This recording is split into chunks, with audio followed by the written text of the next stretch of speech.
السلام عليكم ورحمة الله وبركاته. سأحكي لكم عن موضوع اللي أنا تواجهت معه، اللي متعلق بهذه البواريد سبطاناتها قصيرة. لو كنتوا تابعتوا الفيديوهات القديمة أنا حكيت لكم أنه شلون سبطانات قصيرة يحتاجون إلى شيء مثل كاتم أو خافة لهب، ومع ذلك هن ما عندهم تناسب بشكل جيد مع بعض، لأنه عندنا ما متوفر كتلة الغاز اللي قابل للتعديل. كما ترون هذه كتلة غاز تطلع منه غازات وبترجع بتفوت على شو اسمه لهون على المغلاق، ومن هون تطلع الزيادة. المهم هي بتتلقم البارودة كما تعرفون هذا الشيء. المهم عندما نحن نركب الخافة لهب اللي هو كمان بيأثر على إخفاء الصوت، هو نوعا ما يلعب دور كاتم الصوت. هو يخفف الصوت ويخفي لهب، لأنه الطلقة 5.56 هي كمية بارود فيها كتيرة، والصوت بيطلع منه قوي ونار يطلع منه كبير.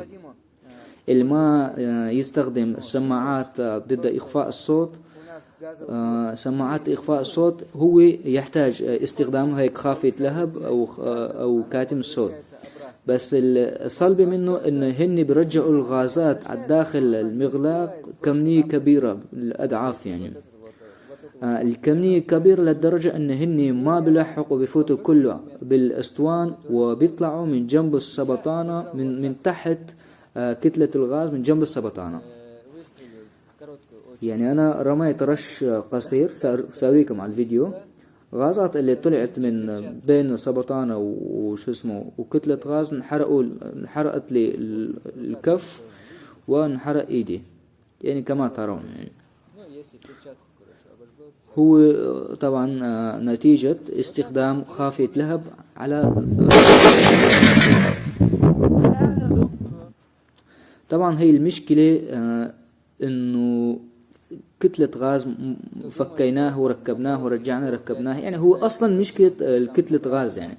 بس مع ذلك انه نحن لازم نفهم هذا الشيء. من اجل تركيب خافة لهب اللي بيرجع الغازات الزيادة او كاتم، هو بده شيء متناسب مع هذا الامر.